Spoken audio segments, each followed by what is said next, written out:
ማንም ኃይል ከውስጥ አያፈርሰንም። የምናውቀው ነገር እንዴት ከውስጥ እንደሚፈርስ ነው።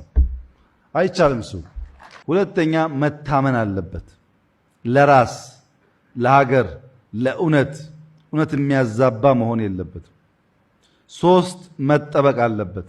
ሀገርን ህዝብን ከሩቅ ከቅርብ ጠላት፣ ከሩቅ ከቅርብ ዘራፊ፣ ከሩቅ ከቅርብ አጥፊ መጠበቅ አለበት። ብዙ ባንዳ ነው ያለው።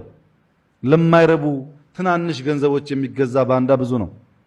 ባንዳ ሲባል ለሌላ ሀገር ተቀጥሮ የሚሰራውን ብቻ አታስቡ። አንድ የተመረተ ምርት ወደ ገበያ እንዳይወጣና በከተማ ያሉ ድሃዎች እንዲሰቃዩ የሚያደርግ ባንዳ ነው። ባንዳነት የግድ ክላሽ ማቀበል ብቻ አይደለም።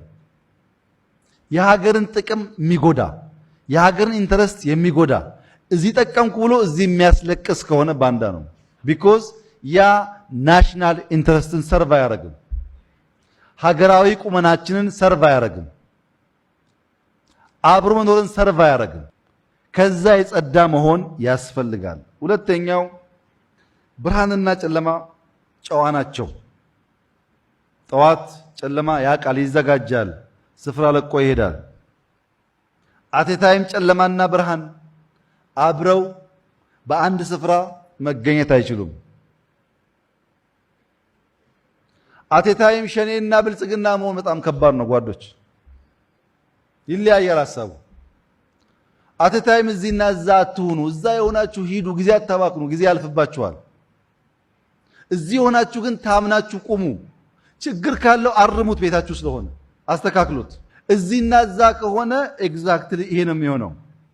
ከፊት ለፊት ህብረ ብሔራዊነት፣ በጋራ መኖር፣ መከባበር ትላላችሁ። ለእናንተ እምነት፣ ለእናንተ ብሔር፣ ለእናንተ ሰፈር ታዳላላችሁ። በሁለት ልብስ የሚጓዝ ሰው እንዴት ብሎ ሀገር ትራንስፎርም ማድረግ ይችላል? አብሮ መራመድ አስቸጋሪ ነው። የራሳችሁን ጊዜ ትበላላችሁ። በነገራችን ላይ በተደጋጋሚ እንዳልኩት ብዙ ሰው ባንዳነት እንደ ጸጋ ይቀበለዋል እንጂ ምንም ባንዳ ብትሆን እመነኝ ያ ግሩፕ ካሸነፈ አይቀበልህም። ለጊዜው ይጠቀምብሃል እንጂ አንተ ሰው ነህ ብሎ አያስብህም። አንተን የሚያክል ሰው እንዴት ለሰው ይገዛል? ሲሆን ይገዛል እንጂ ለምን ትላካለህ? አንተ ወረዳ ይዘህ ዞን ይዘህ ሚኒስቴር ይዘህ ለሰው ተላላኪ ከምትሆን ለምን ላኪ አትሆንም? አውጣው የባርነት መንፈሱን፣ ኢንፌሪቲውን አውጣው ከውስጥ። ለምን መሰለህ?